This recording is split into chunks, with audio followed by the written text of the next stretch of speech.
When analysing films as part of your unit on narrative and ideology, the first thing you need to be aware of when analysing the effect of ideology on the construction of films is to be able to define what ideology is.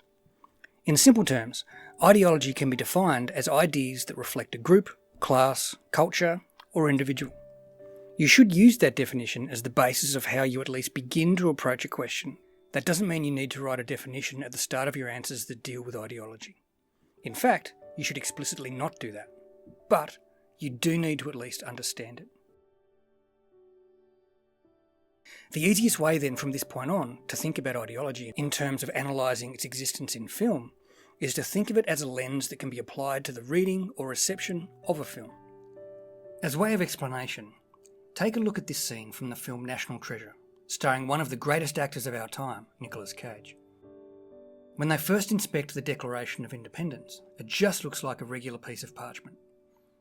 When they use the special glasses, however, they can see something that other people cannot. By looking at this document through quite literally a particular lens, they see and read messages that others without that lens do not see. This is the same with the lens of ideology. Instead of the way you receive messages being affected by the coloured lenses on a pair of glasses, some kind of ocular device. Okay, an ocular device. They are instead changed by your experiences, your culture, cultural upbringing, your values, and your beliefs.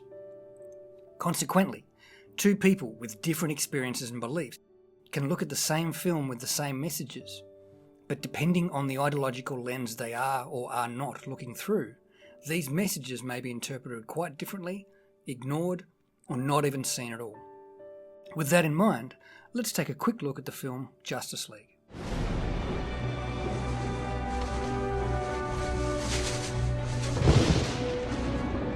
Coming out in 2017, there were a number of different ways this film was received. Following the disappointment of Batman vs Superman, there was a large camp of action movie and comic book movie fans who were just hoping to see a good film. Many of those fans remained disappointed after seeing Justice League.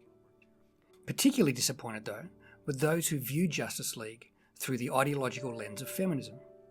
Following the huge success of the film Wonder Woman, feminists were excited to finally see a quality action film directed by a woman and featuring a strong, empowered female lead, a warrior devoid of the male gaze.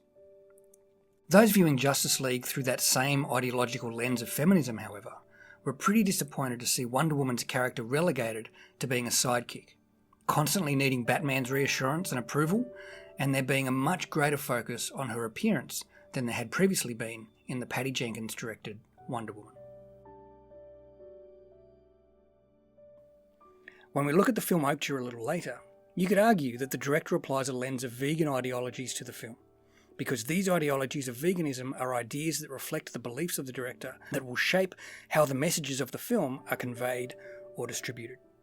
However, if an audience member is staunchly anti-vegan, believes in the importance of big business and instead applies a consumerist or capitalist ideological lens to their reading of the film, then the messages of the film will have been distributed and received in a completely different way than was originally intended. In simple terms, just think of this going forward. An ideology is a set of beliefs that often relate to ethical, moral, or political concepts. Those beliefs can belong to a group of people or an individual.